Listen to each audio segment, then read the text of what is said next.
کہ اللہ مسبب الاسباب ہے، وہ اسباب کا پابند نہیں ہے، وہ اسباب کا محتاج نہیں ہے، اسباب اس کے محتاج ہے۔ اگر یہ یقین ہے تو اللہ پر ایمان ہے، یہ نہیں ہے تو تمہارا ایمان اسباب پر ہے، وسائل پر ہے، ذرائع پر ہے، مادیات پر ہے، اللہ پر نہیں۔ اس وقت کہاں راستہ تھا؟ کوئی راستہ تھا؟ سمندر ہے اور ادھر سے لشکر آ گیا ہے۔ کلا ان معی ربی سیہدین۔ اب دیکھیے ایمان کہہ دینا آسان ہے، ہوا معکم اینما کنتم، جہاں کہیں بھی تم ہوتے ہو اللہ تمہارے ساتھ ہوتا ہے، لیکن اس کا یقین قائم ہو جائے تو زمین و آسمان کا فرق واقع ہو جائے۔ یہی بات ہوئی حضور کے ساتھ۔ غار ہے، چھپے ہوئے ہیں محمد الرسول اللہ اور آپ کے وہ یار غار ابو بکر صدیق رضی اللہ تعالی عنہ۔ اقبال نے حضرت ابو بکر کی شان میں چند اشعار کہے صرف، لیکن واقعہ یہ ہے کہ بھاری بھاری نظموں پر اور قصیدوں پر بھاری ہے، طویل ترین نظمیں اور قصیدے ہوں ان پر بھاری ہے۔ ہمت ابو بکر کی ہمت جو ہے، کشت ملت را جو ابر، جیسے بارش سے کھیتی اپجتی ہے، ابو بکر کی ہمت اور عزیمت اس امت کو اسی طرح سینچنے والی ہے۔ ثانیے اسلام و غار و بدر و قبر، وہ دوسرے تھے اسلام میں، دوسرے پہلے کون تھے؟ انا اول المومنین، حضور فرماتے ہیں سب سے پہلا ایمان لانے والا میں، دوسرے ابو بکر۔ ویسے ہمارے ہاں یہ چلتا ہے اختلاف، حضرت علی پہلے ہیں کہ حضرت ابو بکر پہلے ہیں، لیکن اس میں بڑی خوبصورت تطبیق قائم کی ہے علماء نے اور بہت صحیح ہے۔ چار کے بارے میں فیصلہ ہی مت کرو کہ کون پہلے ہے، ان کی ایک عجیب تقسیم کر دی ہے۔ آزاد مردوں میں، بالغ مردوں میں سب سے پہلے ابو بکر، بچوں میں سب سے پہلے علی، خواتین میں سب سے پہلے خدیجہ، اور غلاموں میں سب سے پہلے زید ابن حارثہ۔ بڑی پیاری تقسیم ہے، یہ چاروں ہی پہلے ہیں، ہر ایک کے لیے اولیت ہے۔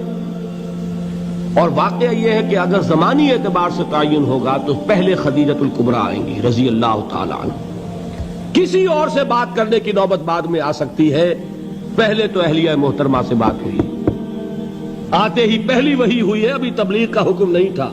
کس کو بتایا واقعہ؟ ابھی اپنی نبوت کی تبلیغ کا تو حکم ہی نہیں آیا۔ واقعہ کس کا ہے؟ وہ خدیجہ کا ہے۔ جب کہا ہے کہ خشیت علی نفسی، مجھے اپنی جان کا اندیشہ ہے، تو کیا جواب دیا خدیجہ نے رضی اللہ تعالی عنہا؟ وہ صدیقۃ الکبریٰ ہے۔ صدیقات جو ہیں خواتین، ان میں چوٹی پر خدیجۃ الکبریٰ ہے رضی اللہ تعالی عنہا، اور صدیق جو مرد ہیں ان میں صدیق اکبر ہے ابو بکر صدیق رضی اللہ تعالی عنہ، لیکن صدیقات میں چوٹی پر۔ جب حضور نے فرمایا خشیت علی نفسی، کیا فرمایا، کیا عرض کیا، کیسے تسلی دی؟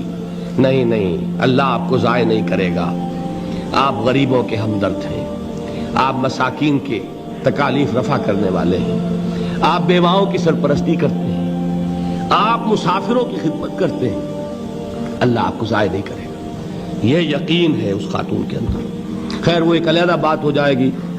میرے دل پر حضرت خدیجہ رضی اللہ تعالیٰ عنہ کی شخصیت کا بڑا گہرا نقش ہے، جو وہ کوئی اور ہی وقت اور موقع ہوا تو بیان ہوگا۔ بہرحال اقبال نے ایک مصرے میں جو چار اولیتیں جمع کر دی ہیں، ہمتیں کشت امت را چو ابر، ثانی اسلام و غار و بدر و قبر۔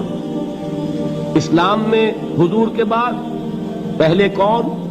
ابو بکر۔ غار میں حضور کے ساتھ کون؟ ابو بکر۔ بدر کی رات اللہ کا رسول سر بسجود، وہ جھاڑ، وہ گھاس پھوس کی جو جھونپڑی بنائی گئی تھی، اور وہاں تلوار ننگی لے کر پہرا دینے والا کون؟ ابو بکر۔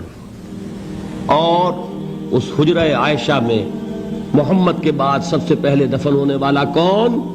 ابو بکر رضی اللہ تعالی عنہ صلی اللہ علیہ وسلم۔ وہ جو معاملہ میں سنا رہا تھا غار ثور کا، حضرت ابو بکر بھی حضور کے خیال سے لرز گئے ہیں. آپ کو یاد ہوگا کہ جا کر پہلے تمام جتنے سوراخ تھے انہیں بند کیا ہے. ایک سوراخ رہ گیا تھا جس کو بند کرنے کے لیے کوئی کپڑا نہیں تھا. وہاں اپنی ایڑی رکھی ہے. تب کہا ہے حضور سے تشریف لائیے, اور اپنے زانو پر حضور کو لٹایا ہے. اور وہاں کسی موذی جانور نے کاٹا ہے. حضور کی آنکھ لگ گئی تھی. اس وقت اس بل کے اندر جو بھی بچھو ہے کیا ہے واللہ عالم, اس نے کاٹا ہے. اس کی تکلیف کی وجہ سے ابو بکر کی آنکھوں سے آنسو ٹپک گئے. حضور کے چہرے مبارک پر پڑے ہیں تو حضور جاگے ہیں, معاملہ کیا ہے. ایڑی نہیں ہٹائی وہاں سے, مبادا وہ جانور وہاں سے نکل کر محمد الرسول اللہ کو کوئی گزن پہنچا دے. ابو بکر کی ایڑی ہے, جس طرح چاہے کھا لے, ختم کر دے, جان نکل جائے تب کوئی آنچ آئے, محمد پر تو آئے, لیکن جیتے جی نہیں. وہ ہے ابو بکر.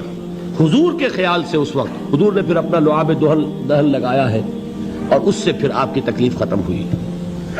جیسے خیبر میں حضرت علی کی آنکھ دکھ رہی تھی, اس کو جو شفا حاصل ہوئی ہے وہ بھی حضور کے لعاب دہن سے ہوئی.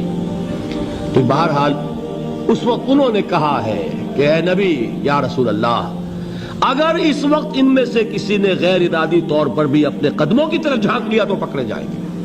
کیا جواب تھا اللہ کے رسول کا؟ لا تحزن ان اللہ معنا. اللہ ہمارے ساتھ ہے, کیوں گھبراتے ہو ابو بکر. یہ ہے ایمان باللہ, میرا مالک اللہ, میرا رازق اللہ, میرا محافظ اللہ, میرا مددگار اللہ, میرا پشت پناہ اللہ, میرا دوست اللہ. یہ دوستی ہے اللہ کی جو لب لباب ہے, حاصل ہے ایمان کا. اسی کا نام ولایت ہے. اولیاء اللہ کے سروں پر سینگ نہیں ہوتے.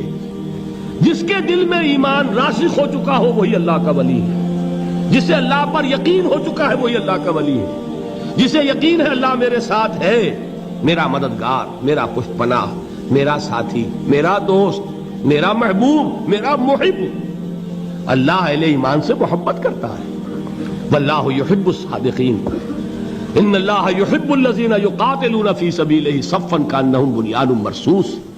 اللہ محبت کرنے والا, اہل ایمان محبوب, اور اہل ایمان محبت کرنے والے اللہ محبوب. والذین آمنوا اشد حبا للہ. آپ تصور کیجئے جسے یہ رشتہ ایمان یا رشتہ ولایت حاصل ہو جائے, الا ان اولیاء اللہ لا خوف علیہم ولا هم یحزنون. آگاہ ہو جاؤ, اللہ کے دوستوں کے لیے نہ کوئی خوف ہے نہ کوئی حزن ہے. اور میں بیان کر چکا تھا, خوف اور حزن کے خاتمے ہی کا نام امن ہے. زوال خوف, زوال حزن. یہ خوف اور حزن کیوں آتے ہیں بار بار؟ اللہ تخافوا ولا تحزنوا, دونوں آ گئے. الا ان اولیاء اللہ لا خوف علیہم ولا هم یحزنون, پھر وہی دو. وہ کیوں ہے؟ خوف ہوتا ہے کسی مستقبل کی بات کا, یہ نہ ہو جائے, وہ نہ ہو جائے, یہ نقصان نہ پہنچ جائے, یہ تکلیف نہ ہو, یہ غضب نہ آ جائے. خوف ہے مستقبل سے. حزن ہے یہ کیوں ہوا, یہ نہیں ہونا چاہیے تھا, یہ میرا فلاں چیز میرے ہاتھ سے جاتی رہی ہے, فلاں موقع نکل گیا, اب بیٹھے ہوئے ہیں اندر ہی اندر کڑ رہے ہیں, صدمہ ہے اور رنج ہے. اور جو اللہ پر ایمان رکھتا ہے وہ جانتا ہے ما اصاب من مصیبت فی الارض ولا فی انفسکم الا فی کتاب من قبل ان نبرأها ان ذلک علی اللہ یسیر لکی لا تعصوا علی ما فاتکم ولا تفرحوا بما آتاکم واللہ لا یحب کل مختال فخور. اس زمین میں یا تمہاری جانوں میں کوئی تکلیف, کوئی مصیبت نہیں آ سکتی سوائے اس کے کہ جو اللہ نے لکھ دی ہو, اس سے پہلے کہ وہ ظاہر ہو. جس کو یہ حقیقت معلوم ہو گئی اس کو یہ طرز عمل اختیار کرنا چاہیے. جو چیز چھن جائے, جاتی رہے, چھوٹ جائے, اس پر افسوس نہ کرو. کس نے چھینی؟ دوست نے. دوست کے فیصلے پر شکایت. دوستی کو بٹا لگا رہے ہو, سرے تسلیم خم ہے جو مزاج یار میں آئے. اگر دوستی ہے تو پھر تو تمہیں گردن جھکانی چاہیے کہ ہر چہ ساقی ماریخت عین الطافست, جو بھی میرا ساقی میرے پیالے میں ڈال دے اس کا کرم ہے. جو اس کی طرف سے آئے اس پر کوئی رنج نہیں, کوئی صدمہ نہیں, کوئی غم نہیں, کوئی شکایت نہیں, کوئی شکوہ نہیں. اور جو ہوگا وہ اس کے اذن کے بغیر نہیں ہوگا, اور اس کا اذن ہوگا تو یقیناً میرے لیے خیر ہی خیر ہے, چاہے وہ ناگوار شے ہو, بظاہر مجھے اچھی نہ لگ رہی ہو، میری شارٹ سائٹڈنس میں مجھے وہ نظر آ رہی ہے کہ میرے لیے بری ہے، لیکن قرآن نے کہا ہے عسیٰ ان تکرہوا شیئا وہو خیر لکم وعسیٰ ان تحبوا شیئا وہو شر لکم واللہ یعلم وانتم لا تعلمون۔ ہو سکتا ہے تم کسی چیز کو ناپسند کرو، درحال ہے کہ اسی میں تمہارا خیر ہو، اور ہو سکتا ہے تم کسی چیز کو پسند کرو، درحال ہے کہ اس میں تمہارا شر ہو۔ اللہ جانتا ہے، تم نہیں جانتے۔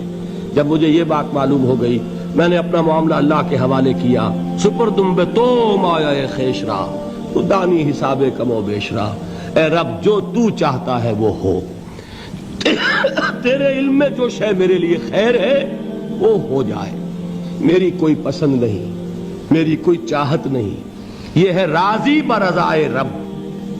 اکبر الہ آبادی نے اسے کہا ہے رضائے حق پہ راضی رہ، یہ حرف آرزو کیسا، خدا خالق، خدا مالک، خدا کا حکم تو کیسا۔ جب میں آ گیا بیچ میں، میری پسند، میری مرضی، میری خواہش، میری چاہت، یہی تو شرک ہے۔ ما شاء اللہ کان وما لم یشاء لم یکن، جو اللہ نے چاہا وہ ہوا، جو اس نے نہیں چاہا نہیں ہوا، اختیار اس کا ہے، میرا تو نہیں۔ رضائے حق پہ راضی رہے، یہ حرف آرزو کیسا، خدا خالق، خدا مالک، خدا کا حکم تو کیسا۔ اقبال نے اسے کہا ہے فارسی میں، اب آپ کہیں اس کا ترجمہ بھی کرو تو وہ مجھے ذرا اس وقت کچھ بہت ہی بدذوقی کسی بات نظر آئے گی۔ جائیے پوچھئے کسی سے جسے فارسی آتی ہو۔ برو کشید ز پیچا کے ہست و بود مرا، چوک دہا کے مقام رضا کشود مرا۔ مجھے تو تمام پیچ و خم سے نکال دیا اس مقام رضا نے، میں راضی برضائے رب ہوں، جو فیصلہ اس کا میں اس پر راضی۔ تو کہاں کا حزن اور کس کا خوف، یہی زوال حزن اور زوال خوف، یہی ہے امن، یہ نتیجہ ہے ایمان کا۔ تو جان لیجئے یہ ہے لب لباب، یہ ہے حاصل ایمان کا، یہ ہے تو ایمان ہے، یہ نہیں ہے تو ایمان نہیں۔